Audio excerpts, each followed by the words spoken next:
Isang kilalang aktor naging batang ama sa edad na 17. Hindi rin alam ng lahat ang pang-aabuso na inabot niya sa kanyang ama sa murang edad. Talagang mahirap kapag maaga kang magkaroon ng responsibilidad, lalo na kung mawalan ka pa ng trabaho. Gusto niyo bang makilala ang aktor na ito? Pwes tumutok lang dito sa Get in Touch.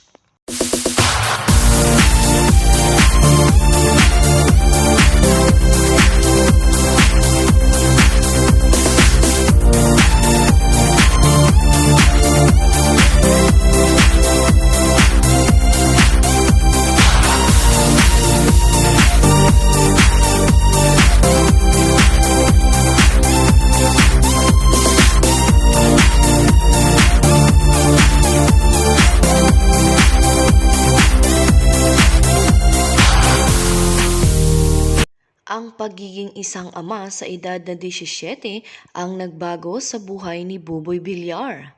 Ang 22 anyos na ngayon na aktor ay may dalawang anak na sina Vlance Caroline, 3 years old at George Michael, 1 year old, sa kanyang dating kasintahan na si Angeline Serrano Gorens. Noong June 27, 2021, Sunday, inamin ni Buboy kay Tony Gonzaga ang kanyang naranasan bilang isang batang ama. Para kay Buboy, ang kanyang malaking natutunan bilang isang ama ay yon ang pangalagaan ang kanyang sarili. Pagmumungkahi pa niya, unang-una sa lahat na dapat nating ingatan ang sarili natin. Kasi kapag hindi natin iningatan yung sarili natin, paano na yung mga anak pa natin? Paano na yung future nila? Ayokong lumaki yung mga anak ko na kung ano man yung pinagdaanan ko. Hindi ko pwedeng i-judge yung mga anak ko na pag lumaki kayo, hindi nyo kaya yung pinagdaanan ko. Hindi kasi iba-iba naman yung path namin. Inilarawan niya rin ang kanyang masaya at masalimuot na pangyayari sa kanyang buhay nang magkaroon na siya ng panganay na anak na si Vlance. Inamin niyang umiyak raw talaga siya nang hindi niya makita ang kanyang anak. Pagbabalik tanaw pa niya, yung 3 years old ko na anak, parang parang dalaga na magsalita. As in, minsan pag nasa taping ako, nag-lock in taping ako nitong huli, yung oh my love, sinabi niya, Papa, hindi mo na ako miss? Hindi ka na umuuwi dito, sabi niya. Sabi ko, hindi ko siya nakausap ng ganon. Umiyak ako. Umiyak ako noon kasi first time ko makaranas ng ganon Hindi po kasi ako makatatay kasi tatay ko kasi talagang nanggugulpi dati. Kumbaga, yung feeling ng pagiging tatay, doon ko lang naranasan na. Shucks, ang sarap tapos ang sakit. Masarap kasi may anak akong ganon, sobrang sweet. Hinahanap ako kasi wala namang naghahanap sa akin Tapos masakit kasi wala ako doon.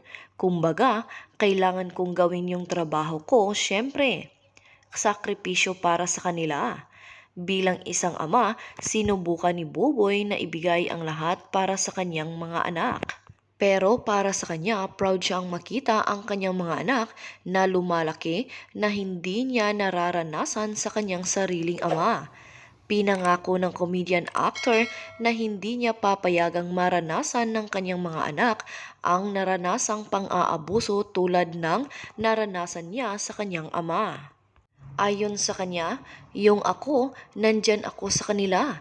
Kasi po ako, hindi ko naranasan na lagi kaming nagsasabay ng pamilya ko. Kasi nga lumaki yung pamilya ko na alcohol syempre. Mahilig uminom yung tatay ko, tapos kada gabi nagugulpi kami, yung nanay ko. Nakikita ko yung nanay ko tumatagos yung ulo sa pader. Hindi naman yung pader na bato, yung kesame. Tumatagos yung ulo ng nanay ko paglasing yung tatay ko. Pero ngayon, kinlaro na ni Buboy na may magandang relasyon na siya sa kanyang ama na sa ngayon nasa puder na niya. Although ayaw ko silang i-judge Ngayon ayaw kong i-judge yung Dati galit ako sa tatay ko, as in sobra. Sinumpa ko pa yung tatay ko dati. Nung naging tatay ako, mas naramdaman ko yung pagiging tatay na kahit anong sama ng tatay mo, mapapatawad at mapapatawad mo pa rin siya eh. Binalikan ng aktor ang panahon tungkol sa kanyang tatay. Dinalaw ko yung tatay ko noon. Sinabi ko sa tatay ko, kahit na hindi ka tumayong tatay sa amin, ayusin mo na lang ang buhay mo bilang isang tao. Kasi ako, tinitignan kita as a tatay. Kahit na wala ka namang ginawang mabuti para sa akin or marami kang sacrifice na ginawa noon. Thank you kasi nabuhay ako. Ayusin mo kasi. Ayokong mahirapan ka. Kasi kaya ako nagtrabaho para sa inyong lahat eh. Para sa nanay ko, sa pamilya ko, mabigyan ng magandang kinabukasan. Ayokong ako yung mismong makasira. Dapat makita nila iyon.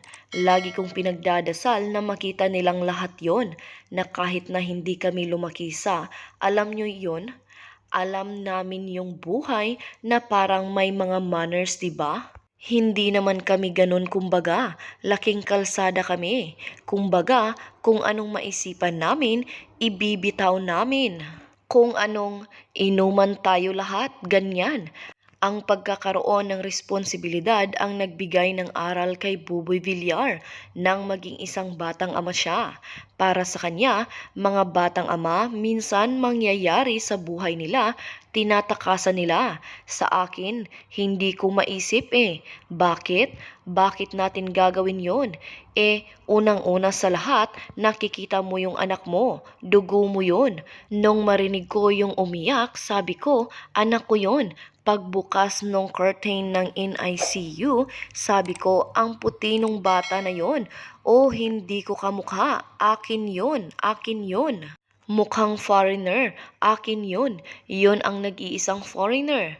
Nung nangyari sa akin yon, ang sabi sa akin, nag-iisip-isip muna ako bago umakyat yung mag-ina ko. Tatay na ako, tatay na ako. Nang itanong sa kanya kung ano ang aral na maipapasa niya sa kanyang mga anak, ayon sa kanya, kailangan nilang tibayan yung loob nila at huwag masyadong magpadala sa problema. Lagi lang silang ngingiti kasi doon lang sila maganda at gumwapo. Unang-una sa lahat, lagi nilang titignan yung positive side. Huwag nating tambayan yung mga negative. Kailangan talaga na isipin muna kung ano ang papasukin na bagay para hindi magkaroon ng problema sa bandang huli. Ano ngayon ang inyong masasabi tungkol sa ating pinag-usapan? Huwag kayong mahiyang magbigay ng inyong reaksyon o komento sa comment section na ito. Kung ikaw at iyong kaibigan ay mahilig sa mga celebrity updates, ay huwag kalimutang mag-subscribe, i-like at i-share sa kanila para maging updated din sila. At ikaw din huwag kaligtaang pindutin ang bell button para lagi kang mauuna sa mga bago kong uploads na video. Makakapanood din kayo ng mga dati kong videos sa pamamagitan ng end screen at I button sa itaas. Maraming salamat sa palaging pagtangkilik sa aking YouTube channel. Hanggang sa susunod po muli na pag-upload ko ng video, antabayanan niyo po ang lahat at magchika-chika tayo sa mga paborito niyong artista.